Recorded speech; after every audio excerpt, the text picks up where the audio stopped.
USA ആണ് എല്ലാ നഴ്സുമാരും പോകാൻ ആഗ്രഹിക്കുകയും ഓപ്പൺ ആയിട്ടിരുന്ന ഒരു സ്ഥലം. എല്ലാ എക്സാമും പാസ്സാകുമെങ്കിലും ഇവിടെ എൻ്റെ പേപ്പർ വർക്ക് മൊത്തം തടസ്സമായിരുന്നു.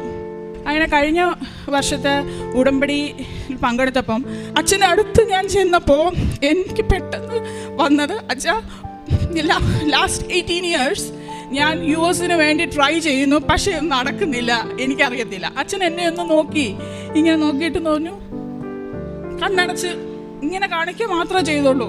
ഉടമ്പടി എടുത്ത് വീട്ടിൽ വന്ന് 2 ദിവസം കഴിഞ്ഞപ്പോൾ എൻ്റെ ഉള്ളിൽ നിന്ന് പറയുന്ന പോലെ, മാതാവ് പറയുന്ന ഒരു ലെറ്റർ എഴുത് US എംബസിയിലോട്ട്. എൻ്റെ ഉള്ളിൽ എന്താണോ പറയുന്നേ അത് വെച്ച് ഞാൻ എഴുതുകയാണ്. ഞാൻ എൻ്റെ 20 വയസ്സുകളുള്ളപ്പോൾ, ഞാൻ നേഴ്സിംഗ് കഴിഞ്ഞിട്ട് 18-19 years ഉള്ളപ്പോൾ ഞാൻ ട്രൈ ചെയ്ത ഒരു സ്വപ്നമാണ് എൻ്റെ US മൈഗ്രേഷൻ. ഇപ്പോൾ അത് കഴിഞ്ഞു 10 വർഷം കഴിഞ്ഞു, 15 വർഷം കഴിഞ്ഞു, almost 18 years. I M in my early 40s. ഇപ്പോഴും നിങ്ങൾ എന്തുകൊണ്ട് ഇതെനിക്ക് തരുന്നില്ല? നിങ്ങൾ എന്തുകൊണ്ട് ഇത്രയും തടസ്സങ്ങളിൽ എന്നെ കൊണ്ടുപോകുന്നു? എൻ്റെ മോൾ 12th കഴിഞ്ഞു, അവൾക്കൊരു യൂണിവേഴ്സിറ്റി കയറണമെങ്കിൽ നിങ്ങളൊരു ഓപ്പർച്യൂണിറ്റി തന്നാൽ കൊച്ചിന് അവിടെ പഠിക്കാം. ഇത്രയും 2 റീസൺ എഴുതി മാതാവിൻ്റെ അടുത്ത് പ്രാർത്ഥിച്ച് ഞാൻ ഈ ലെറ്റർ സെൻഡ് ചെയ്തു. 2 ദിവസം കഴിഞ്ഞപ്പോൾ I got the message back. My letter got accepted by the US embassy.